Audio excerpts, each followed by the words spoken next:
All right, good afternoon, everyone.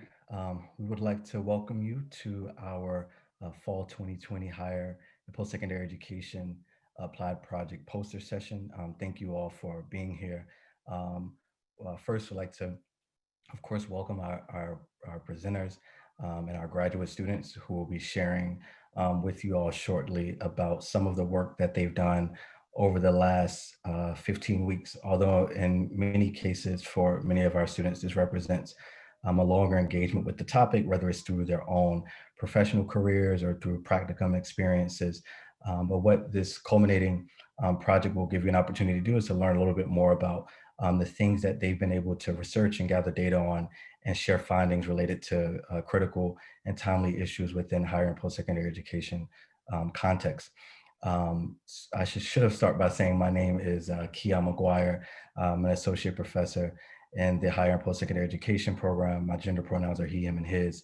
Um, and I would also like to acknowledge the ancestral homelands of the Acme, Atham, and Peepash peoples' lands, which we all are working from and learning on. And so I would like to start by simply sharing a little bit about the program and more importantly, where this project fits within that within students' learning experiences. And then I'll turn it over to my colleague, Dr. McIntyre, who will share a little bit more about the floor of the events for today.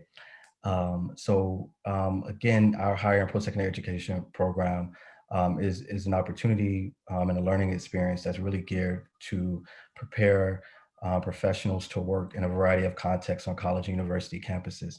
One of the things that has become a core identity of our program has been the process by which we help and work alongside students as they learn ways to gather data, analyze data, all in the service of improving higher education practice and policy wherever they may be located. And so this applied inquiry or applied project, that poster session that you see here today is a culmination of a 15-week exercise or experience. During the first 7.5 weeks, our students have an opportunity to design a project. Of course, these projects are oftentimes very ambitious, and over our 15 weeks, we are able to pare it down into something that is not only manageable, but that will be impactful with the data that they're able to gather. And then in this session B of the semester, students are able to carry out their research project. And we'll get a little bit towards this at the end of the session today when we give some thank yous, but you should know this represents not only the work of our students and the faculty who are in the classroom, but also a number of mentors who sign up to work with students along and help give feedback on their projects as they're being designed and carried out. So we look forward to you all engaging with our students today, asking them questions, learning about their research, and hopefully having a very invigorating conversation. So at this point, I'll turn it over to Dr. McIntyre, who will say a little bit more about how the rest of the afternoon will be spent. Thank you. Hi there. My name is Lisa McIntyre. I am an executive director in the University Provost Office at ASU and teach in the Master in Higher Ed program. The applied project is one of my favorite classes because, as Dr. McGuire said, this is about the topics that the students are most interested in. And so I always learn a lot about topics that I maybe don't get exposure to on a regular basis. So I hope all our guests have that same experience. Our students will be presenting in small breakout rooms of 3 to 4 folks. Dr. McGuire is going to put a link in the chat where you can find the Zoom breakout room link for the individual that you're here to support or the breakout room that you're most interested in. They are grouped by topics. We ask that you mute your microphones. You're all doing a great job of that if you're not the one presenting. We will present in order of the link that Dr. McGuire just shared. There will be a facilitator in the room to just kind of make sure all the technical pieces go right. They will be recorded sessions. We also ask that you hold all your questions until all of the presentations in your breakout room are complete. And then we'll open up that session for questions. We do encourage you to ask questions. These folks are experts on this topic and have spent a lot of time and energy becoming experts. And so this is a great opportunity for them to answer any questions that you might have. Once all the presentations in your breakout room are complete, we ask you to come back to this main session room for us to wrap up the program. So with that, Dr. McGuire, anything I missed or you want to add before we break out? Nope, that's it. And please reach out to us for any questions that you might have. Dr. McIntyre and I will be moving from room to room. I see that I just got a message in the chat asking, can individuals move from room to room? Yes, as long as you're not a presenter. So all of our guests beyond the students are able to again move as you would like to bounce around to hear different topics of conversation and discussion. And so again, at this time, we'll give folks about 5 to 7 minutes to make your way over to your rooms. For our students who are on the call, again, look at the sheet as well so that you can go to the room that you will be in. And yeah, I think that's it for now. So thank you and welcome all again. Okay. So, hello everyone. My name is Jessica Garcia. My research topic will be focused on the effects COVID-19 has had on active TRIO program students within Arizona State University. My interest on this topic flourished from my positive experience with the program during the spring semester of 2020. I was able to do my practicum at ASU's Downtown TRIO program, allowing me to gain insight on the goals of the program and the different ways it helps underrepresented students.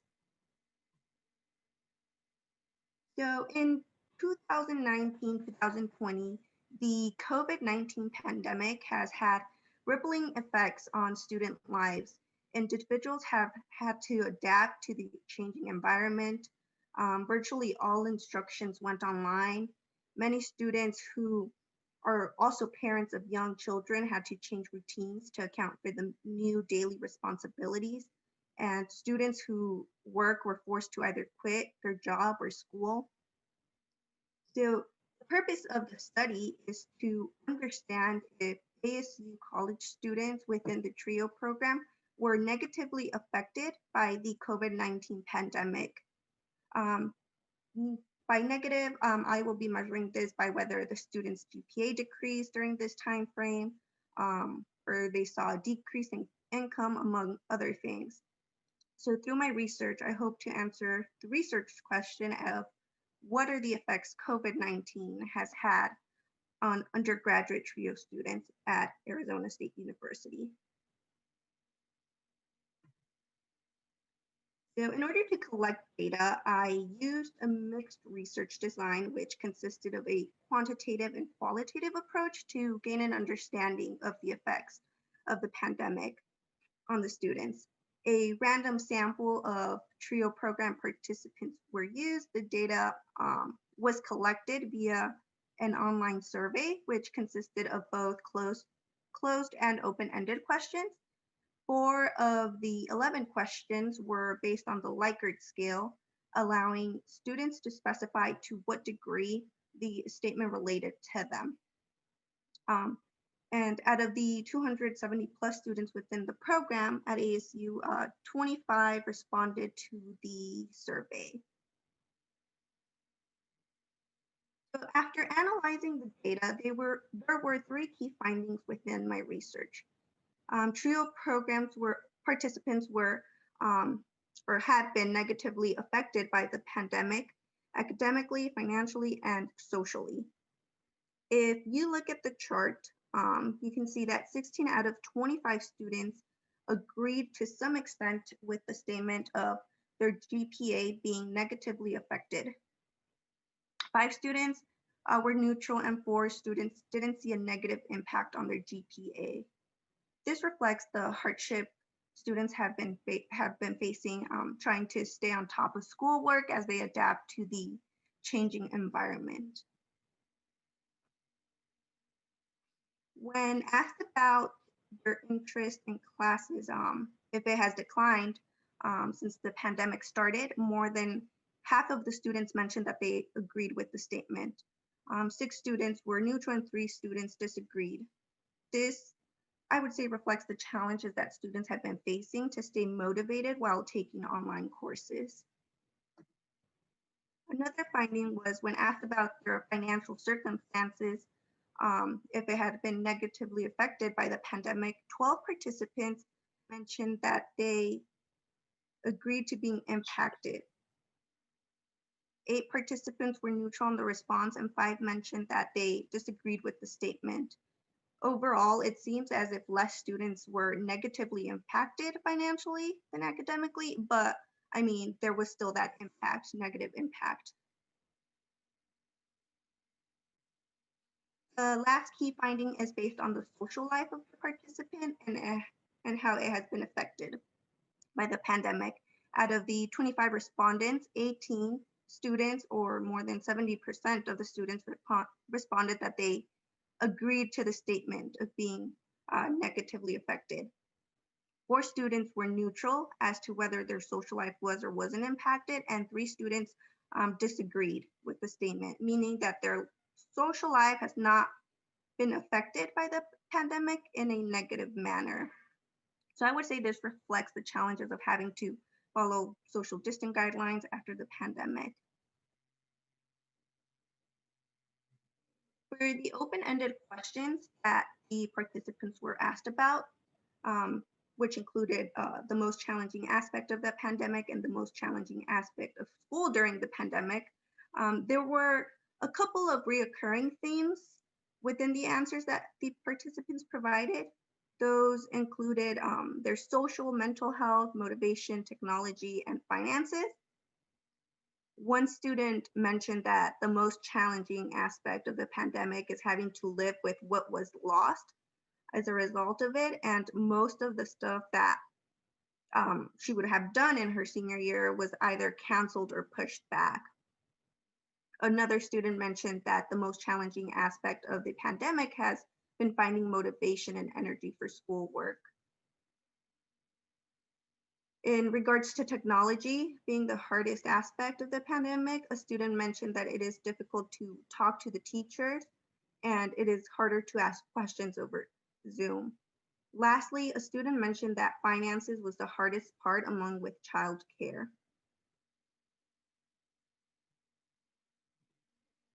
So based on this data, it can be implied that the majority of the students were negatively impacted in one way or another by the pandemic.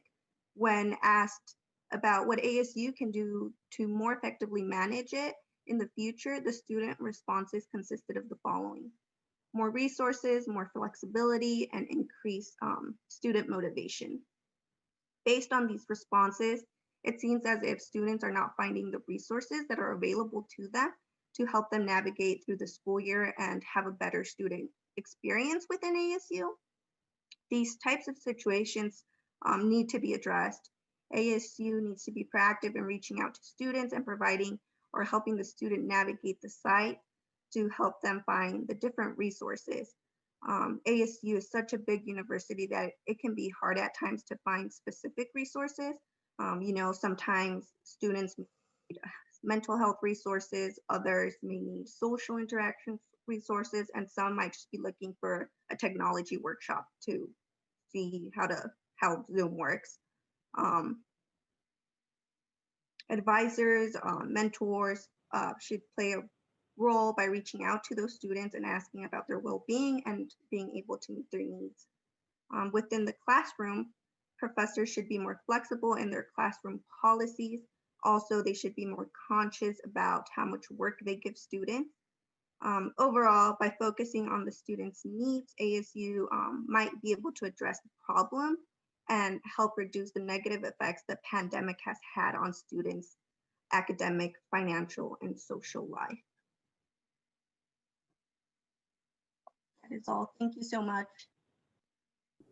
Thank you so much. So thank you for that, Jordan.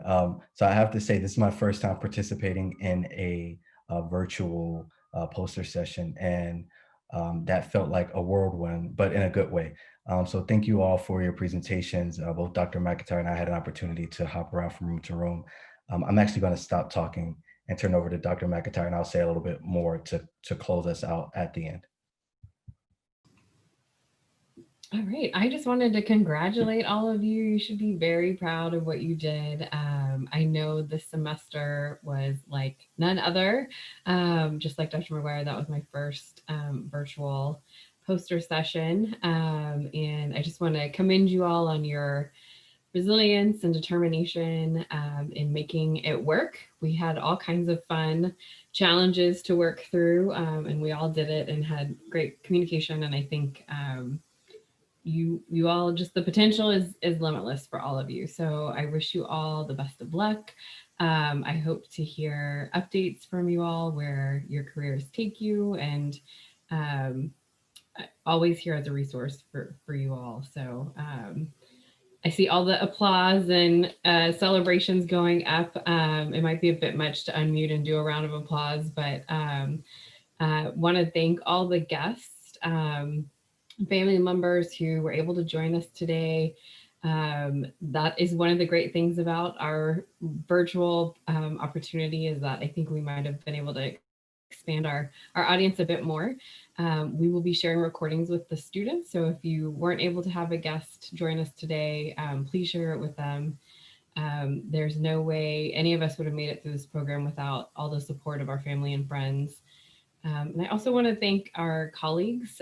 So every student in this part of the project has access to a professional mentor who's met with them multiple times throughout the semester and giving them feedback and encouragement. And so thank you all for doing that for our students. It really was great to see the feedback and insights, and having that other perspective to bounce ideas around was really helpful and benefited the work. So all right, well, I'll stop gushing. Dr. McGuire, what did you have?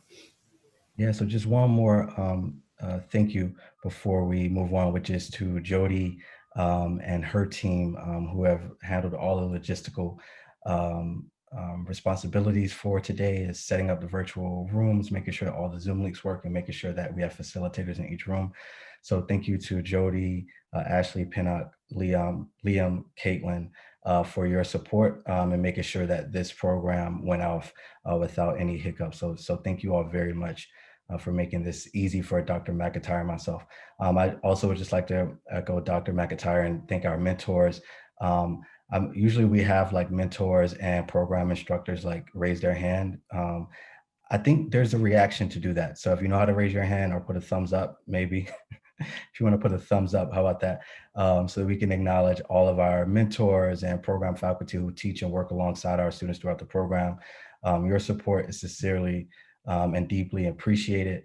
As you all know, I think one of the biggest strengths of our program is that we have meaningful and long-lasting relationships with individuals who are educators and scholars working both at ASU, but also across the Valley, and sometimes as well as in other states. And so we appreciate the support that you provide, and the mentorship and the learning that you, or the way that you help to expand the learning of our students in our program. So thank you very much for that. And most importantly, I want to say congratulations and thank you to our students. I'm sure it cannot go overstated, I think, how unique this semester has been. And you all continue to approach the project and your capstone experience with enthusiasm, with a level of dedication, a level of flexibility and creativity that I think I was just excited to see, and gave me also energy as I entered and worked with you all over the last 7.5 weeks.